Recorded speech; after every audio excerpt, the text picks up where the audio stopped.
Good, happy Tuesday evening. I'm Riley King, and welcome to the Riley King Newscast, right here on the Riley King Network. We have a lot of news this Tuesday evening, so let's begin.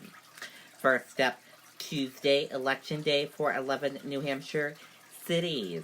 See full election results on the Riley King Network, and also on WMUR News 9. Let's take a listen to the video from WMUR News 9.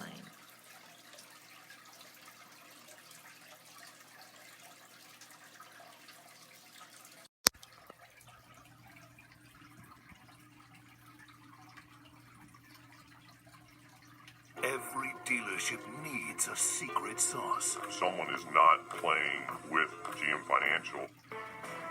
Today, 11 of the 13 Granite State cities are holding municipal elections to vote for mayor, city council, aldermen, school board, and other offices. 9 cities will vote on whether to approve a sports book, and 5 cities will vote on whether to allow Keno. Yeah, and the first polls open in Manchester and Nashua right now, 6 a.m. Concord and Somersworth open at 7, and the rest open at 8. And we will have Election Day results on our website, WMUR.com, and also on our mobile app. And you can also see the results on News 9 at 10 and 11 tonight. Okay, and there you go on that video and that report.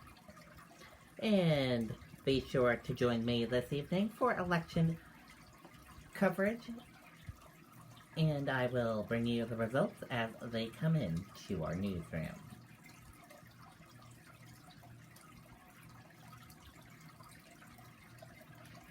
Man wanted on theft charges in connection with death of Rumney couple. Death of James and Michelle Butler ruled homicide.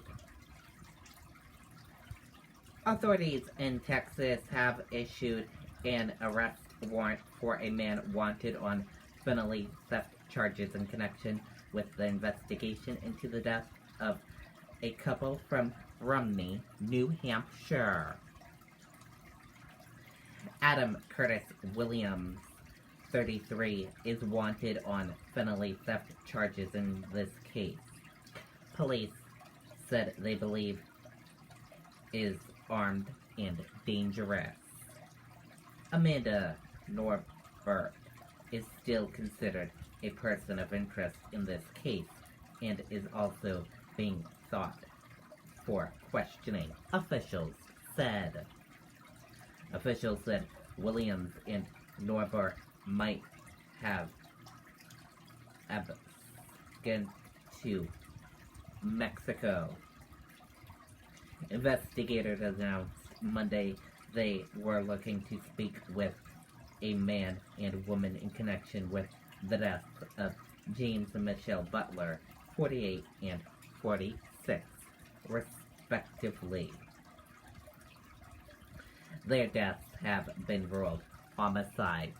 Authorities said they would not release the manner of their deaths because the details were important to the investigation. Anyone with information about the whereabouts of Williams or Norbert is urged to call 1-361-595-8500, extension 1238, or email jgarza@hellebergerocasco.org. And we will keep you updated on this story as more information comes into our newsroom.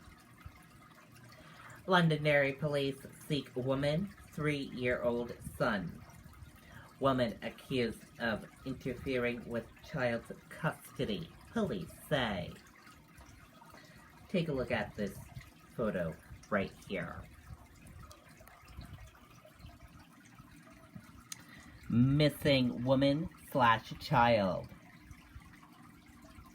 The woman is 46-year-old, 5 to 7 to 110 pounds.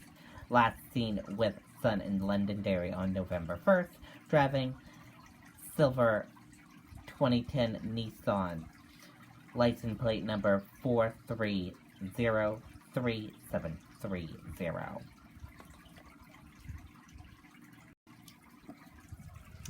Police in Londonderry said they are looking for a woman who is accused of taking her 3-year-old son in defense of a court order. Sorry about that, everyone. Police said the woman, 46, is accused of interfering with custody. Officials said court order has granted full custody of her son to the boy's father. The woman was last seen with her son Friday in Londonderry. She's believed to be in a New Hampshire or Massachusetts, driving a 2010 silver Nissan with New Hampshire license plate number 4303730. The woman is described as white, 5 feet 7 inches tall, and weighing 110 pounds. She has brown hair and brown eyes. The boy is about 3 feet tall, weighs 30 pounds, and has blonde hair and brown eyes. Police said it is possible the two are in Massachusetts community of Fitchburg, Tewksbury, Cambridge, or Peterby.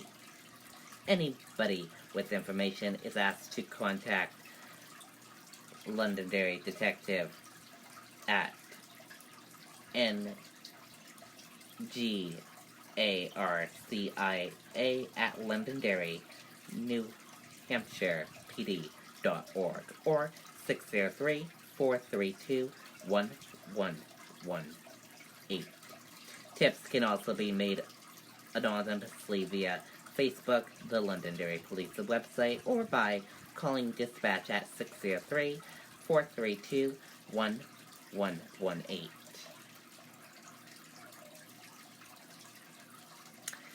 Filing in New Hampshire primary. Gabbard accuses Republican Democratic administration of 9/11 cover-up. Hawaiian Congresswoman accompanied by World Trade Center attack survivor in filing stop at State House.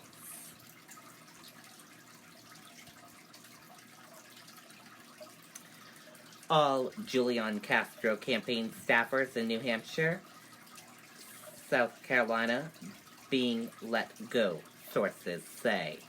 About 5 to 10 staffers in New Hampshire being laid off as campaign focuses on Iowa and Nevada. Let's take a listen to this video.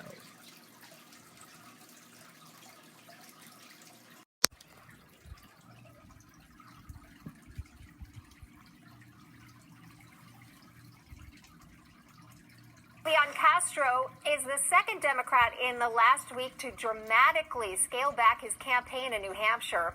All of his Granite staffers have been let go, as well as workers in South Carolina. A campaign source tells News 9 that Castro will focus on Iowa and Nevada among the early voting states. Last week, Kamala Harris released most of her New Hampshire staff. Her name will be on the primary ballot here, but she is not expected to file the paperwork in person. It's unclear whether Castro still plans to file for the New Hampshire primary. Okay, and there you go on that video and that report.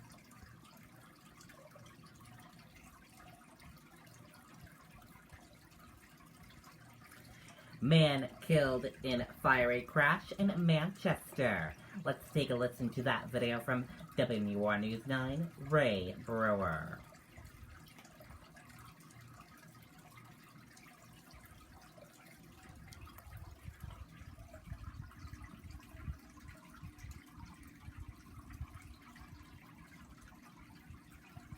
Aaron, she has no idea how this accident could have happened, but you can clearly see where the car hit that big pine tree there and then evidence of the fire that followed. Now, nearly 7 hours after the accident was first reported, the car was towed off the side of the road where it ended up. According to Manchester police, they got a call around 3:30 in the morning reporting the accident on Lakeshore Road. Now, when officers arrived, the car, a 2008 Chevy Cobalt, was engulfed in flames, so the fire department was called. Once the fire was out, first responders discovered the driver deceased inside the car. Police are still looking into whether or not speed or alcohol were factors in the crash, but they have been able to determine that the car was heading south on Lakeshore Road. Somehow, for an unknown reason, they went off the road and ended up going on the dirt shoulder of the road. They did see some tracks right there in the dirt and then ended up going into a very large tree and collided, and the vehicle just burst into flames. Now, while she doesn't know exactly what her dad was doing here last night, the daughter did say that he used to like to come down here early in the morning to look for deer and other wildlife. Now, the victim's name has not been officially released, pending an autopsy, which is scheduled for tomorrow afternoon. Reporting live in Manchester, Ray Brewer, WMUR News 9. Okay, and there you go on that video and that report.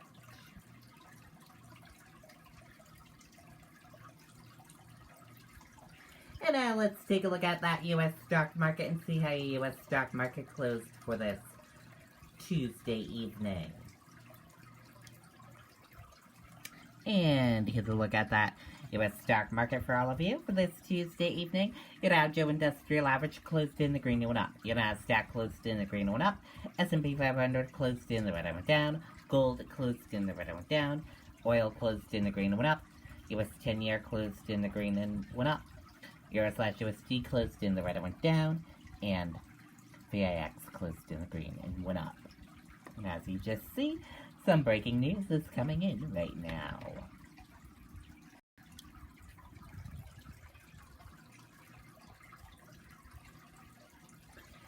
Dow inches higher to another record. The Dow Industrial Average rose slightly to a fresh record on Tuesday, lifted by strong economic data and new developments between U.S. and China on trade.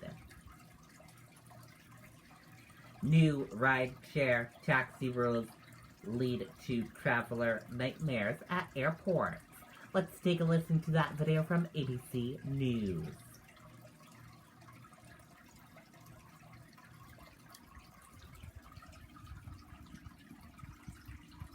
Now to the travel nightmare that is unfolding at airports, and it has nothing to do with planes. New rules for rideshare and taxi pickups are leaving passengers waiting potentially hours to get home, something Matt Gutman saw firsthand at LAX, and he has the latest. Long lines at the airport are nothing new, but here at LAX, these weary travelers aren't waiting to board a plane. They're just trying to get out of the parking lot. LAX recently rolled out a new pickup system which funnels taxi and rideshare passengers from the terminals to an external parking lot, appropriately named LA Exit. The idea was to streamline the process as the airport undergoes construction. The result? Chaos. Many venting on social media. Pretty terrible. Logistically, it takes up so much time and people are confused. Some passengers claim to have waited in line for upwards of 3 hours trying to catch their ride. In the good old days, this is where you pick up your Uber, but no more. Now, LAX shuttle. So I jumped on board myself to see what travelers here are up against. And trekking through the lot, I found more than just taxis and ride shares. And look at this, they're food trucks here. This is not peak time. This should be the quietest, most mellow time of day, but it's not. The wait just as long as it looked. Now it's about 15 minutes since I hit the rideshare number. It's been 23 minutes, 27 minutes, and we're almost at the end of the line. You've been waiting a long time?